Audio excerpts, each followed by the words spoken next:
72 ವರ್ಷದ ದಾಂಪತ್ಯ, ಒಟ್ಟಿಗೆ ನಕ್ಕವರು, ಒಟ್ಟಿಗೆ ಕಷ್ಟ ಅನುಭವಿಸಿದವರು, ಜೀವನದ 7 ಬೀಳುಗಳನ್ನು ಕೈ ಹಿಡಿದು ದಾಟಿದವರು.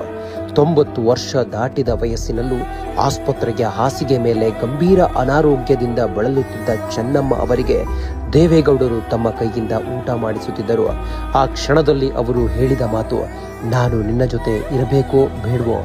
ಅದು ಕೇವಲ ಗದರಿಕೆಯ ಮಾತಲ್ಲ, ತನ್ನ ಜೀವಕ್ಕಿಂತ ಹೆಚ್ಚಾಗಿ ಪ್ರೀತಿಸಿದ ಸಂಗಾತಿಯನ್ನ ಕಳೆದುಕೊಳ್ಳುವ ಭಯದಲ್ಲಿ ನಡುಗಿದ ಗಂಡನ ಹೃದಯದ ಕೂಗು. ಒಂದು ತುತ್ತು ಅನ್ನ ತಿನ್ನಿಸುವಾಗ ಅವರ ಕಣ್ಣಲ್ಲಿ ಕಾಣಿಸಿಕೊಂಡ ಕಾಳಜಿ, ಕೈಯಲ್ಲಿದ್ದ ನಡುಕ, ಮುಖದಲ್ಲಿದ್ದ ನೋವು. ಈ ದೃಶ್ಯ ನೋಡಿದ್ರೆ ಎಂಥ ಕಲ್ಲು ಹೃದಯವೂ ಕರಗುತ್ತದೆ.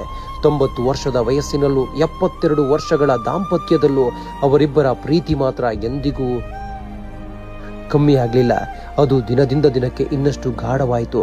ಆದರೆ ಇಂದು ಆ ಪ್ರೀತಿಯ ಪಯಣಕ್ಕೆ ವಿರಾಮ ಬಿದ್ದಿದೆ. ಚೆನ್ನಮ್ಮ ಅವರು ಇಹಲೋಕ ತ್ಯಜಿಸಿದ್ದಾರೆ.